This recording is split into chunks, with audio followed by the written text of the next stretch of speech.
Hello, dear friends, my lovely audiences. Welcome to the East-West Show, Jack Chow with the GNE TV. It's been a pleasure to be here doing the job for that many years, and also I take it as a privilege. It is a moment, it is an environment like a classroom that I got the opportunity, got the privilege to see all kinds of people to whom I respect a lot, from whom I learn a lot, including my friend, Dr. Wei Yang. He was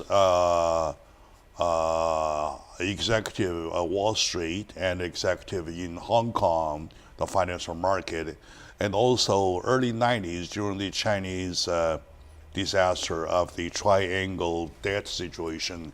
He was advisor to the Central Committee for Solutions, and he was successful in 3 areas. Not only that, he, after retirement, putting all his life experiences with his wonderful set of mind, created a book, From the Great Wall to the Wall Street. The title itself is telling itself the story, right? It is a concept from China to the United States. In other words, Eastern world and the Western world. I call this a philosophical book. Also, it is practically, it is the book, it can be somebody's handbook if you really want to get into this whole area. With that as a lead line, warm welcome to you back to the show. Thank you, Jack. Yeah, and during the last few times talking about the book, we got accidentally came along with the talk about the Chinese and the U.S. trade war, tariff war, trade war, international trade war, how you call it, if you may. All right. And after reading the book, though, I have a different feeling, right? We may have a different look at the trade war, quote unquote, if we really want to think into profound layer of the situation. And by the way, my son, he is quite of a next generation. I never thought that he would be interested, right?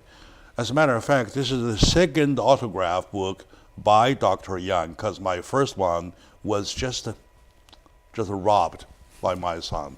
He thought he could borrow that for a look, because that was my name on it, but he never returned. Anyway, he likes it, doing it. Congratulations by that. I mean, the next generation, you never know that you got them interested. That's a big success. Mm-hmm. Right. Thank you. Very good. So, right now, the trade war situation, how do you look at what we are now? Well, the trade war, as described by the U.S. administration, was a accumulation of several events. Mm-hmm. And last year, President Trump ordered the U.S. trade representative to do what they call a 301 study. Mm-hmm. And to see quantitatively the trade relationship in China and the U.S. Mm-hmm. and whether there are areas where China is to blame. So, and then this year they came up with a very thorough study, mm-hmm.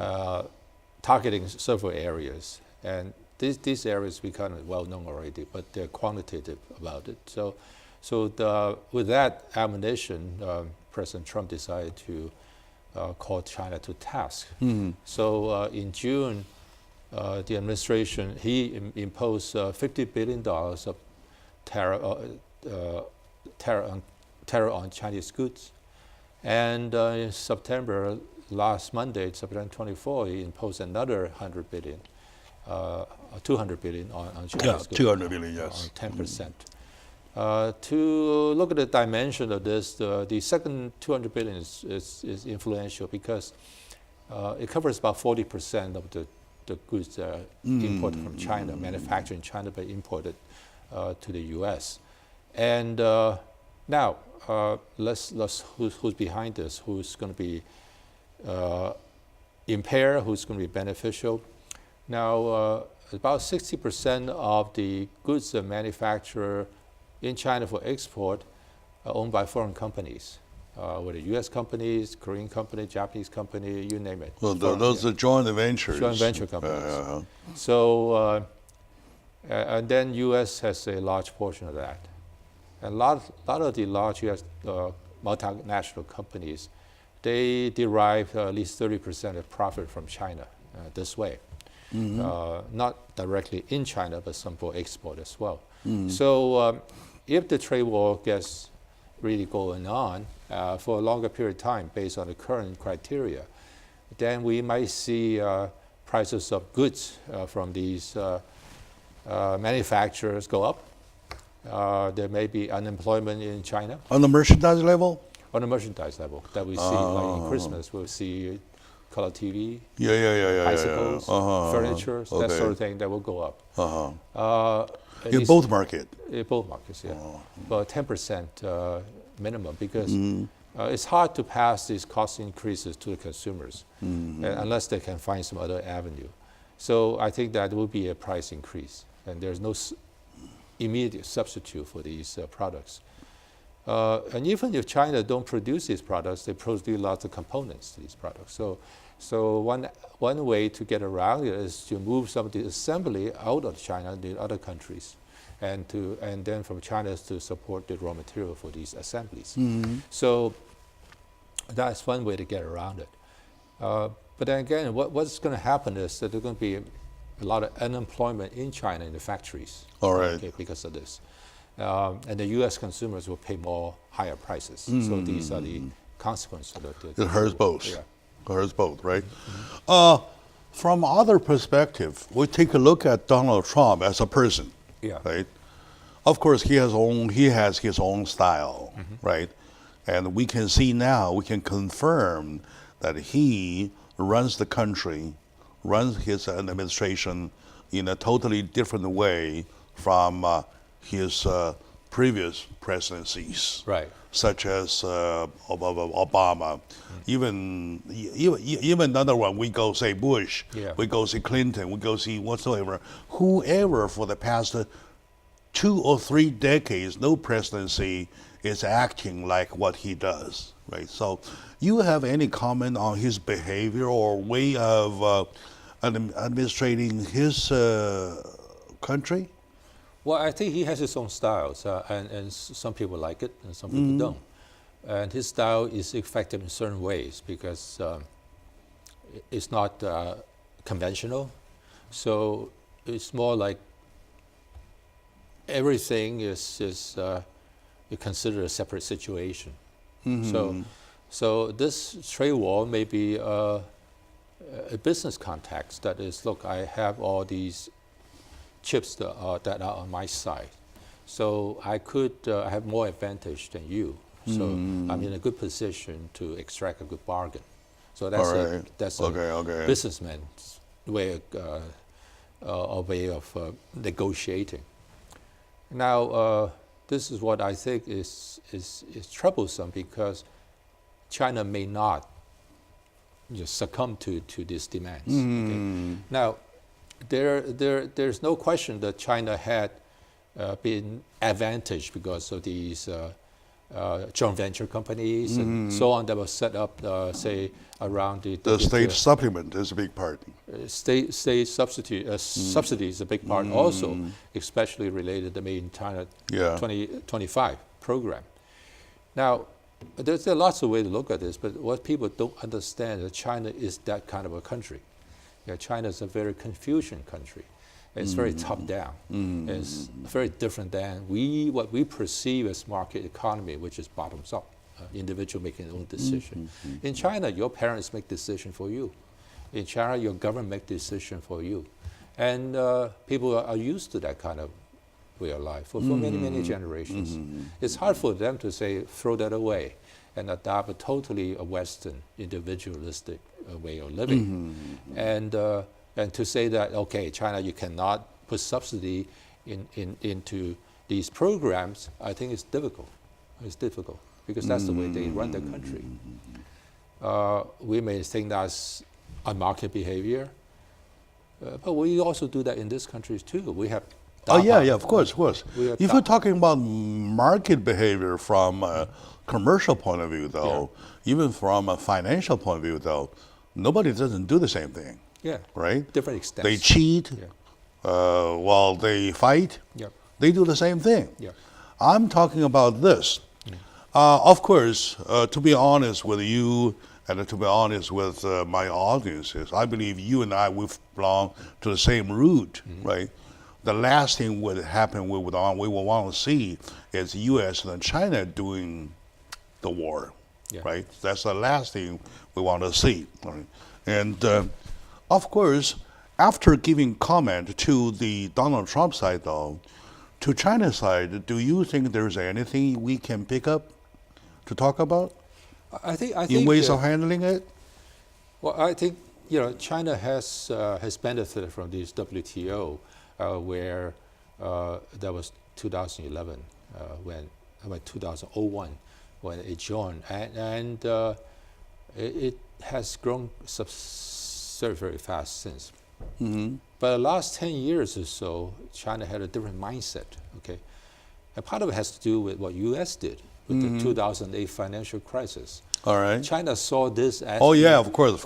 Well, China saw and this. China did help the United States at the period of time. Right, and U.S. don't talk fire, about it. to fight the firefighting, right? Yeah, but China was the only country at that time that increased demand.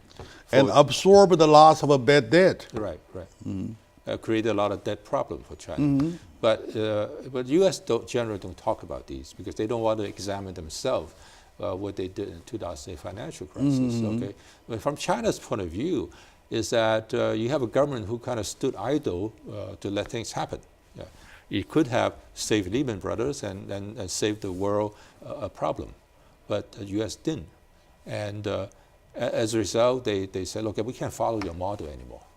And I think that's my impression. All right, my dear friend, let's take a very short moment now. When we come back, we want to find out these problem loose points, and then we will give you the overall look, like we call it a philosophical look at the problem we have. Are they really problems, or they are different ways, different takes over the problem? So stay with us, with me, as my good friend, Dr. Yan. We'll be right back, please.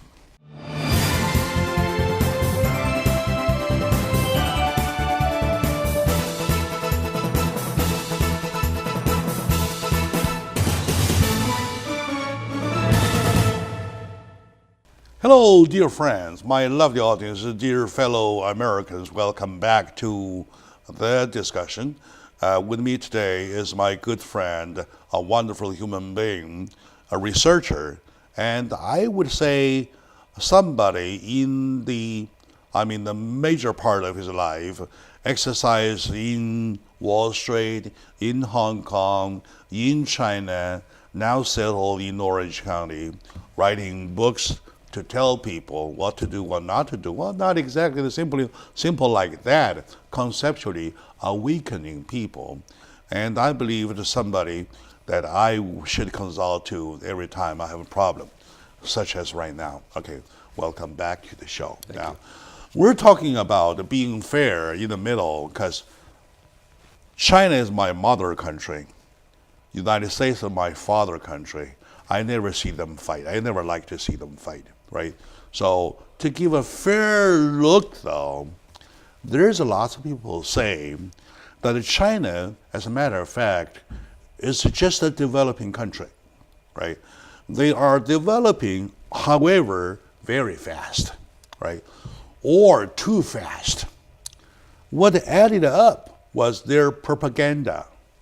Their propaganda misled the reading of the world of what exactly China wanted to do. Do you think that's something that we should criticize, please, or at least discuss? I think we should talk about it because let's go back to the 2008 financial crisis. And China decided to chart its own course. And then they brought up this Chinese dream concept. So at that time, the foreign companies in China found out they were not that welcome as before. And things are getting tougher to do. And the Chinese was thinking that, look, we could do it our own way. We don't rely on the West. So, and that all culminated with this, like, this grand plan for the future. And the propaganda machine went over time, beating the drums and all that stuff. But I think that's already done. I mean, there's no way that China could overtake U.S. in many other sectors anytime soon. Okay, and so let's not boast about it and just do the practical things, because a lot of things that China do today relies on UX fundamental technology, like the chips, like the internet, and there are a lot of things that U.S. control. That actually is very vital. Which, matter of fact, is true. Yes. All right.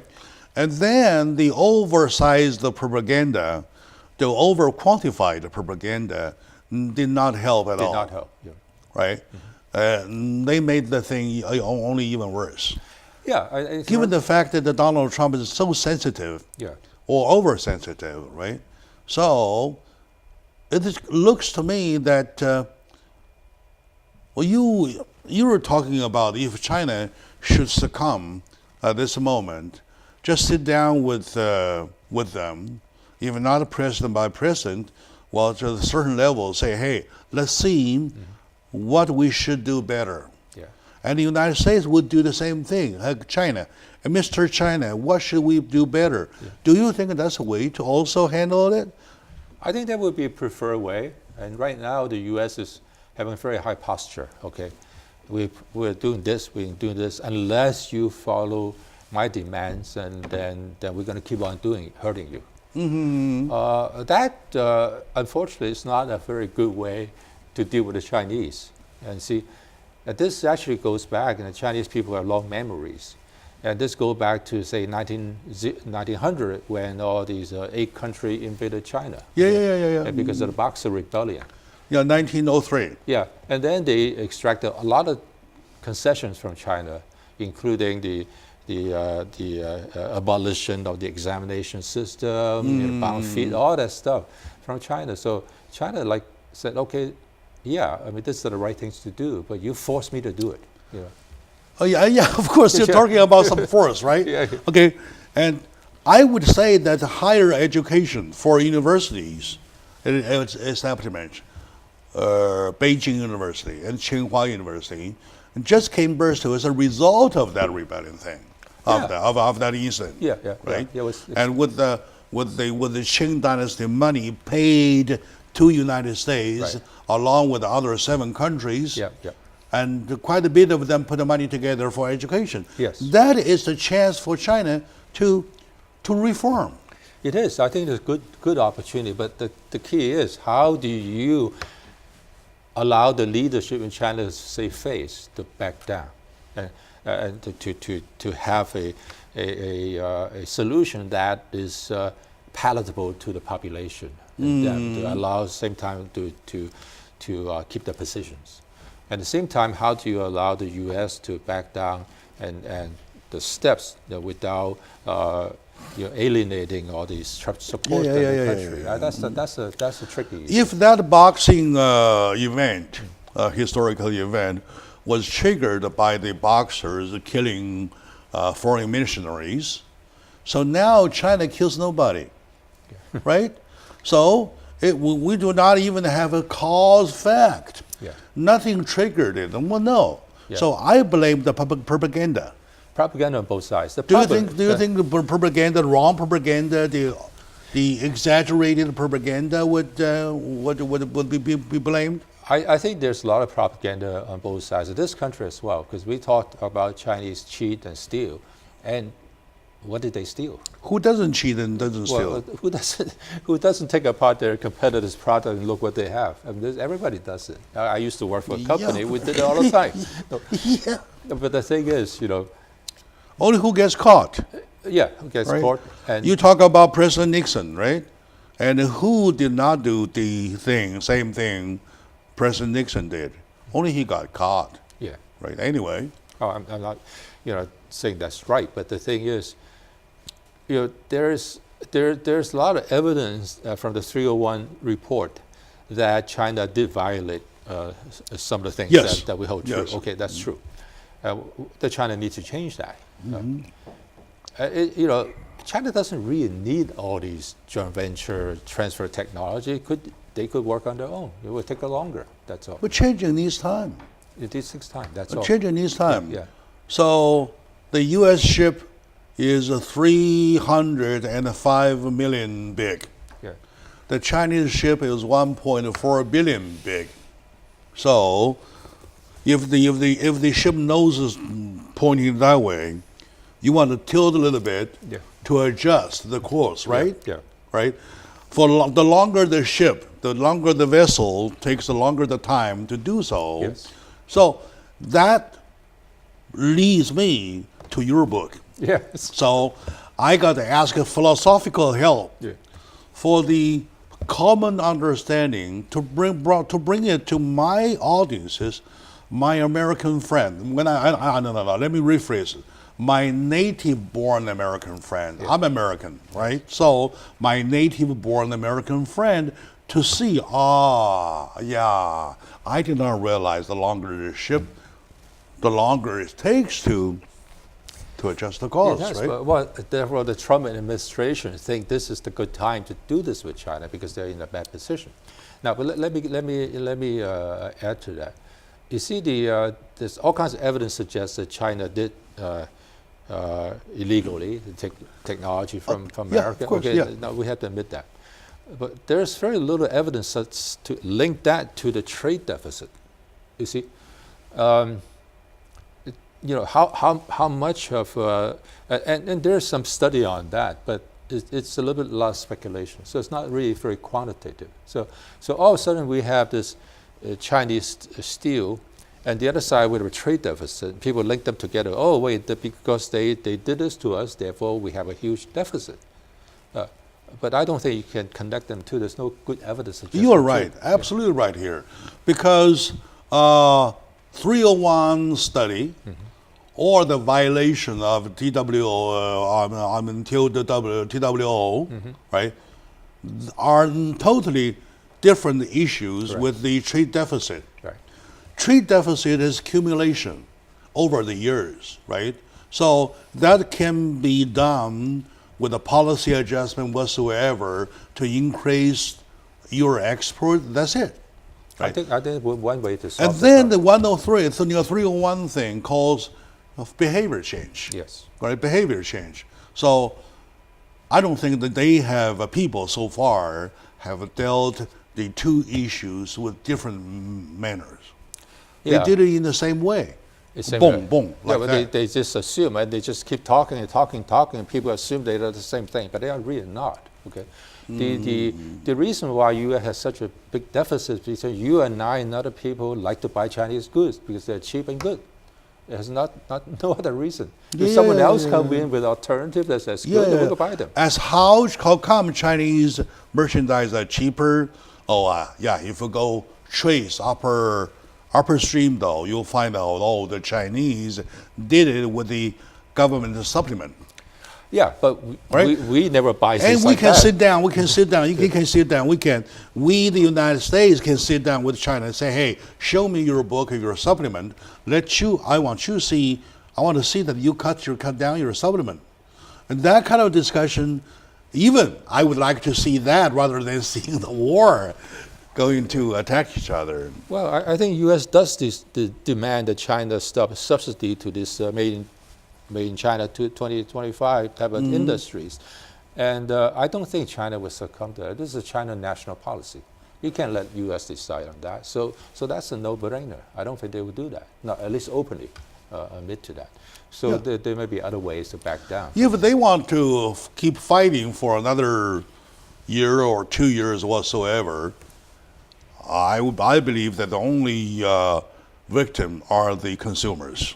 Consumers and workers, workers, right? Yeah. And I mean the very bottom level workers, the grassroots people. Yeah. And here the same thing. right? You no longer have to go to Walmart because there you can't buy those less expensive merchandise over there because no longer less expensive. Price goes up. Yeah. Right, price goes up. All right, my dear friend. Today with my brother Yang, Dr. Yang, Wei Yang, we touch base about the trade war between U.S. and China, called it tariff war, and it looks that has a tendency to go hurt the U.S.-China relationship in general. We hate that to happen. I say, if I quote myself, I said, that's the last thing I want to see, well, over this life, right? Because, however, that's not the purpose of today's show. Today's show is to find some philosophical readings, philosophical look at the problems we are seeing. Just now we touched base just a little bit, talking about the ship. Longer the ship, the longer it takes to adjust the course. From that point on, when we come back, we'll pick up from this book, from my friend Dr. Yang, with his philosophical advices, see if there is a way A, way B, and if there is a way C. All right, go. Stay with us, please.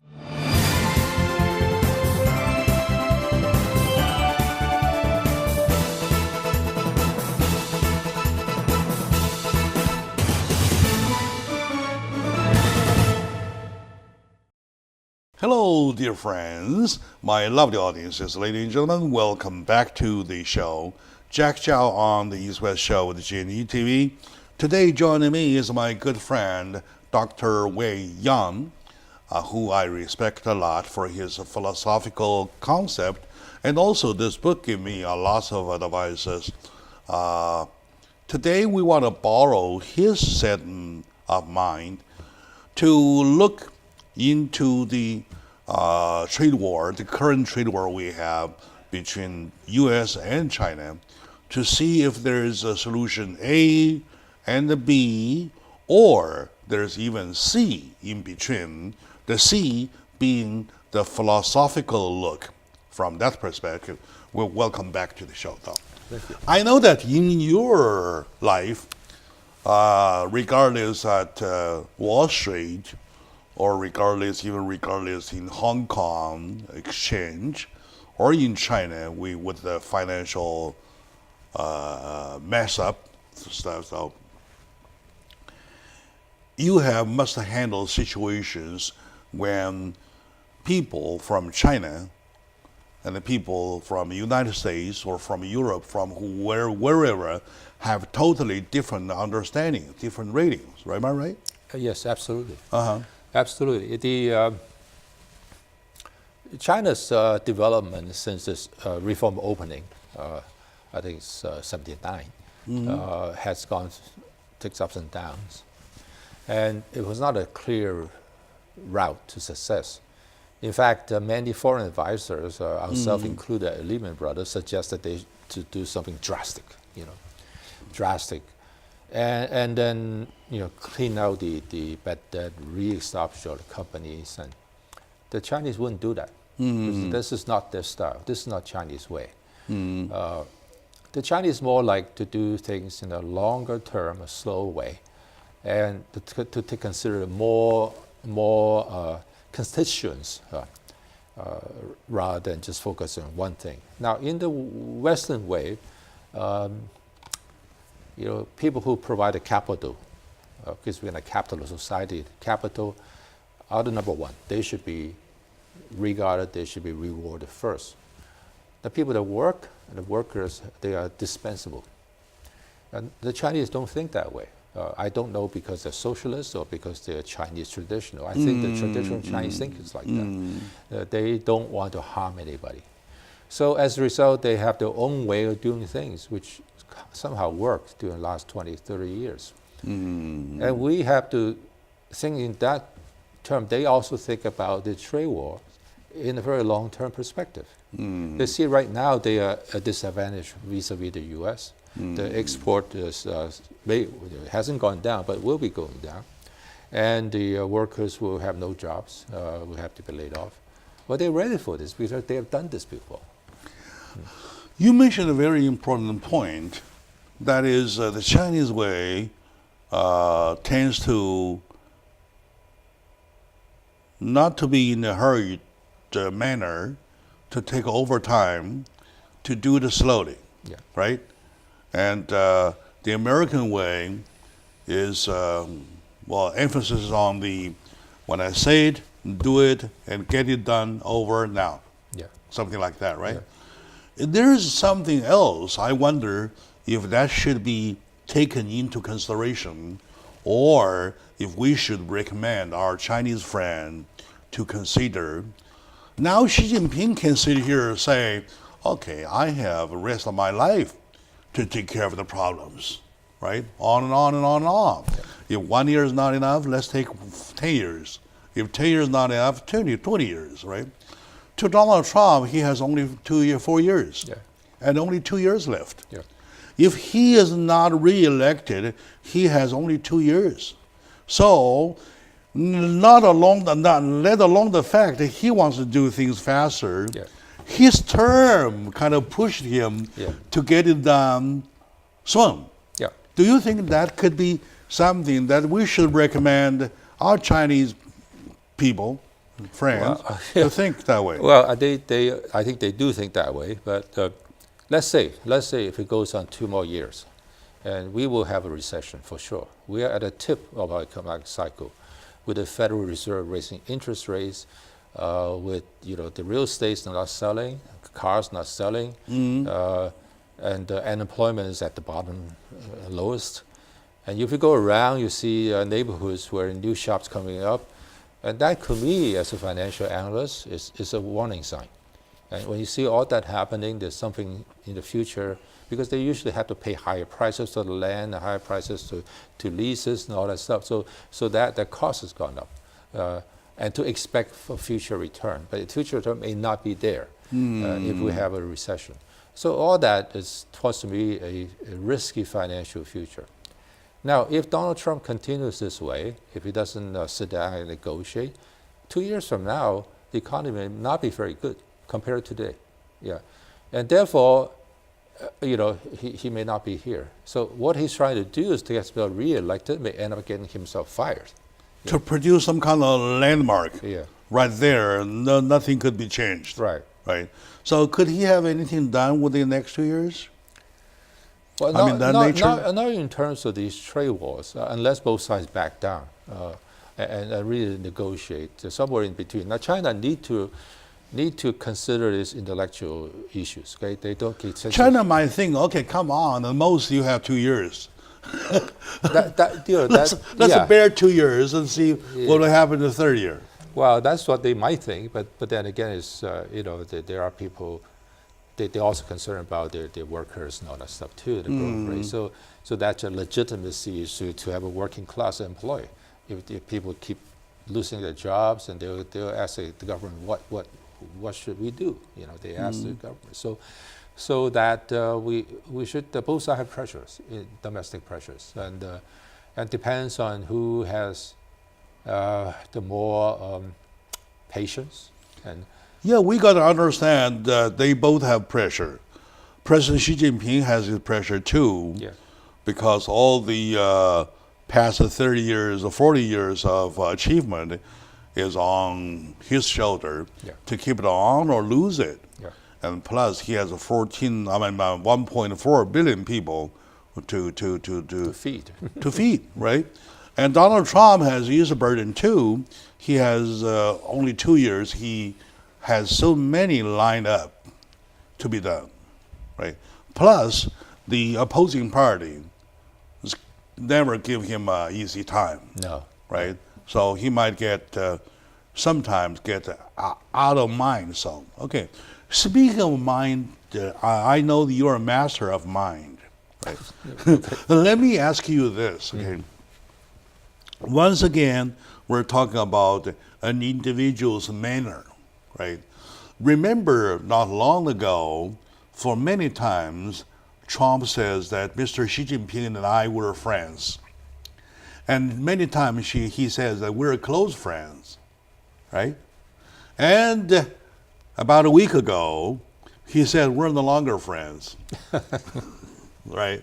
So your comment from a philosophical point of view, to judge somebody's manner though, is it right to let the world know that we are friends? Or is it right to let the world know we are no friend anymore? Well, I think from a Chinese point of view. From a philosophical, I mean sophisticated point of view though, do you really have to say either way? I don't know to what extent they're good friends, and China did help him a little bit when those basketball players in China was caught shoplifting, and he appealed to Xi Jinping, and Xi Jinping intervened and let them go. Those 3 young players are now back in Europe or somewhere playing basketball. So, that was 2 years ago. Yeah, and then when ZTE got in trouble with the U.S. sanctions, and I think Trump might have pushed for the re-allowing them to operate. So both sides owe somebody favor. But the way Chinese look at friends is not just 1 or 2 things. It's a long time. And more importantly, what do you do for me when I'm in trouble? If you help me when I need you repeatedly, then you are my friend. That means that I am going to do the same thing for you. So I don't know whether there's enough interaction between the 2 leaders to say that they are true friends at this point. In fact, Donald Trump's behavior is kind of hard to figure out. You know, one time he said they are friends, and next time they started terror. Yeah, that's exactly what I mean. That's exactly what I mean. I mean, in the first place, this is my personal opinion, right? It was not necessary to let the world know that they were friends, even if they were friends, right? And then now it is again unnecessary to let the world know they are no longer friends, even if they are no longer friends. Well, how can you be friends with a leader of a country and at the same time you treat the country as an enemy? Yeah, of course, so of course. Yeah. Like he says at the UN speech, says, as long as I am President of the United States, I'll put America first. Yes. Right? I call upon you people, each of you are the leaders of their great nation, your great nation, to do the same thing, put your country first. Yes. Right? And then everybody puts everybody's country first, and then there's a ping pong game there. Yeah. Well, I think all these leaders do have their own interests in mind, but there's also common interests. You know, things like global warming and terrorism, inequality, all that stuff. Speaking of global warming, it reminds me of a joke. This morning there is a study that I heard over the radio says that, it says the American public are less informed or less educated, or they care less, versus that the Chinese people care a lot. They care too much. I would say too much, right? And then each of the president facing their own people, though, Donald Trump does what he does, though. People say, "Hey, come on, don't bother. He is he." That's it. Yeah. They don't even care. All right. In one of the tests this morning, doing the study, ask question, what caused the Cold War? You know what the answer is? No. The answer is climate change. It was climate change that caused the Cold War. That's from the test that they did recently. All right.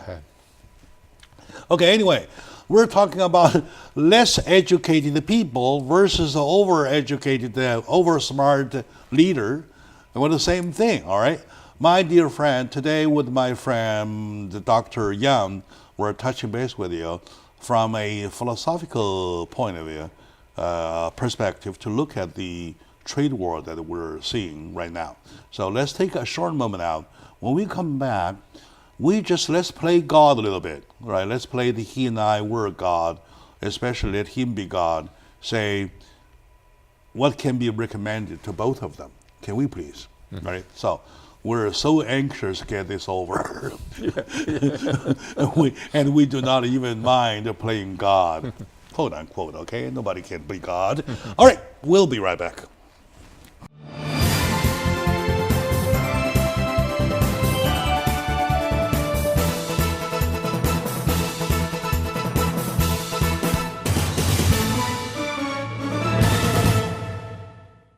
Hello, dear friends. Welcome back to the show. Jack Chow with GNE TV. With my friend, Dr. Yang, Wei Yang, a wonderful individual and smart set of mind and lots of brain caused this. And I recommend that Amazon.com, go find this book. It will worth your while. All right. It will worth your. I know it did worth my while more than the while. I loved it. Only my first one autographed by him was borrowed, quote unquote, borrowed by my son, never returned. So learning that, Dr. Yan says, Jack, here's your copy. I hide away from my second son. Okay, Yeah, I'll right. do that. Okay, do it. Or I can have it. Well, please give me a third one. Then I start paying. Yeah. At that point. Anyway, back to the show though. Like I said, we are so anxious. We both are Chinese Americans. As Chinese American, we have a special set of mind. We, of course, most of the time, 100% play mutual, play fairly. Well, only in this situation, at this moment, we wish they stop the fight right away. All right, we're so anxious that we even do not mind playing God a little bit. Right?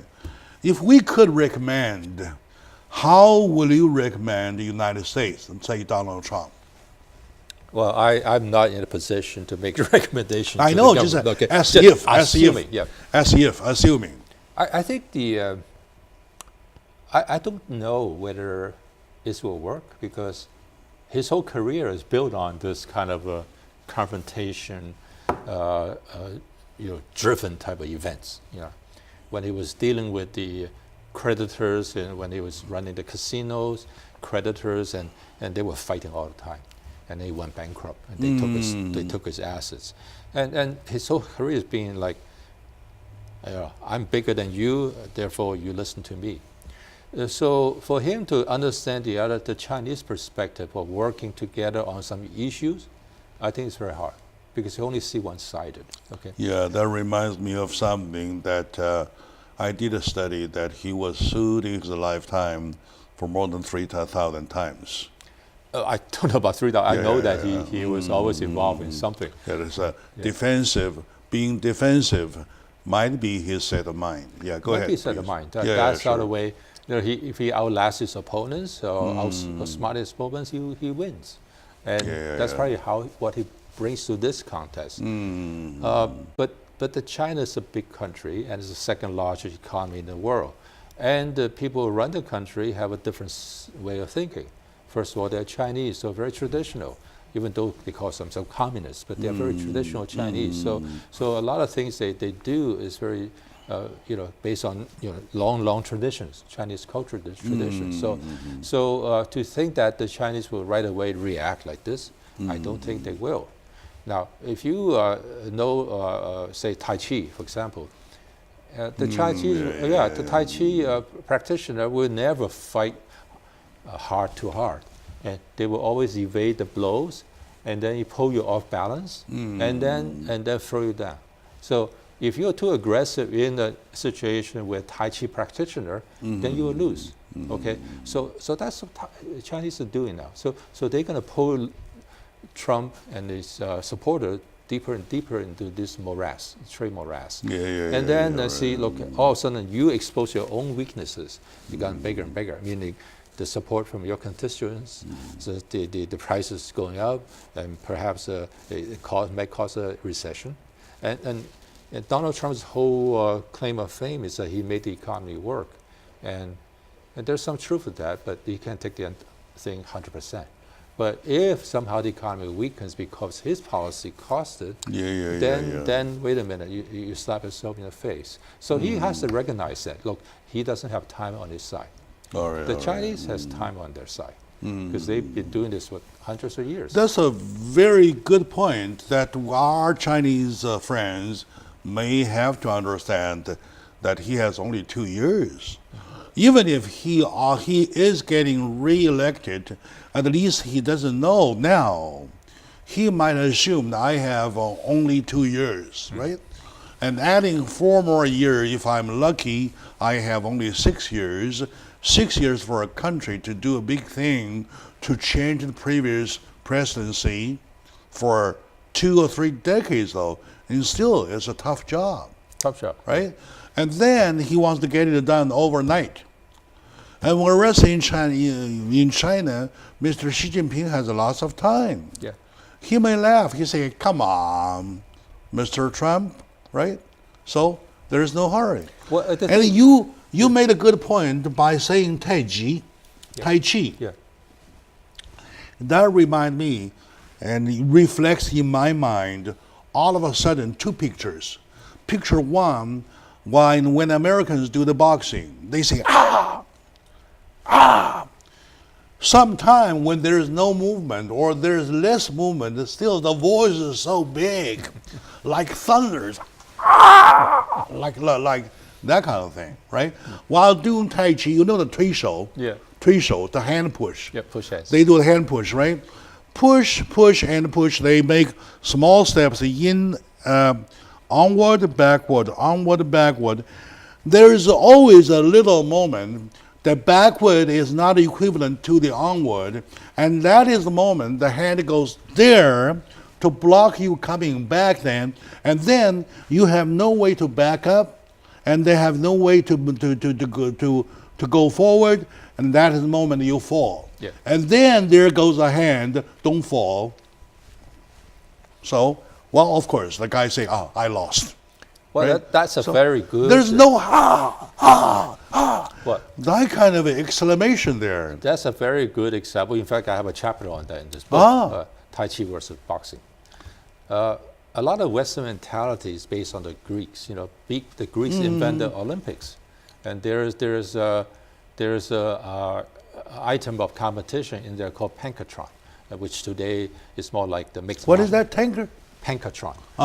Today it's more like mixed martial arts. Anything goes except biting. And so but to win in the Western mindset, someone has to fall down, and then that's the loser. Yeah. But in the Chinese mindset, it doesn't have to work that way. Okay. The other person doesn't have to be totally incapacitated, and he can still be walking around, whatever. Okay, and in a Chinese traditional kung fu competition, you have a stage, and there's no ropes around it, and a square stage. And if you just leave the stage, and you lose.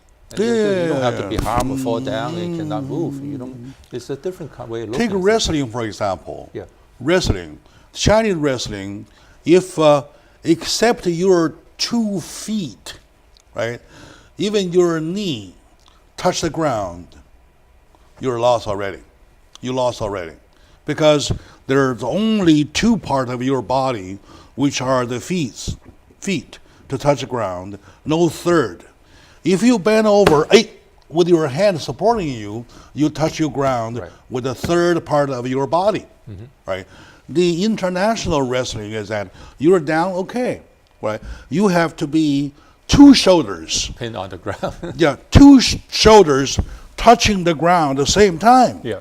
So that's why you see quite often say, guy trying to use all his mighty to support his right shoulder, whereas he rests his left shoulder, and then, in the rest, he shifts this way, and the guy on top keeps on working. Yeah. In the Chinese philosophy, what we call the 站汉不打坐汉, right?